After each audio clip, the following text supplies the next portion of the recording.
GM expects its EVs to be profitable by 2025. General Motors GM is expecting to reach profitability on electric vehicles EVs by 2025, as higher margin models hit the market, according to a statement from one executive last week. On Thursday at the Barclays conference in New York, GM's chief financial officer Paul Jacobson told analysts that the automaker expects to start generating mid-single-digit pre-tax profits in 2025 via AP News. Although the company currently loses money on each EV sold, Jacobson said GM expects profitability to come from the production of higher-margin models, along with reductions in battery costs and continued improvements to manufacturing. While the ramp has been a little bit bumpy, we have worked through that, Jacobson said. GM has had problems with machinery at its assembly plants that stacks battery cells into modules.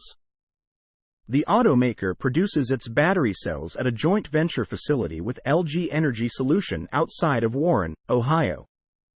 The company is also aiming to build 1 million EVs annually by the end of 2025. If GM can spread its current costs across a larger lineup of vehicles as it boosts sales, Jacobson explained, then it should be able to reach profitability within the timeline.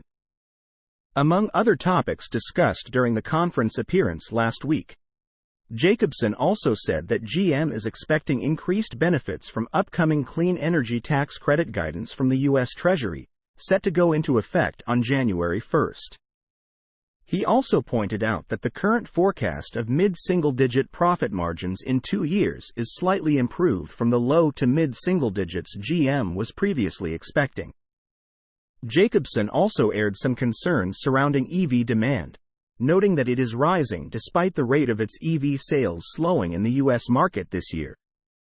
If the company doesn't see demand for its 1 million vehicle target, then Jacobson says GM won't make that many units as the company wants to avoid selling them at large discounts. "I don't want to stuff vehicles into a market that doesn't want them," Jacobson added.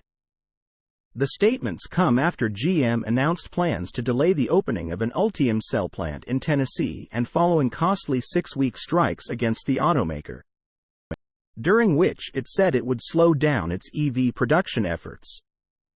GM has also struggled with its self-driving unit Cruise after one of the startup's robotaxis struck and dragged a pedestrian in San Francisco before stopping on top of her. The company's driverless permit was immediately revoked, and the company faces both federal and state investigations. Cruise announces reduced operations, further delays to Origin production.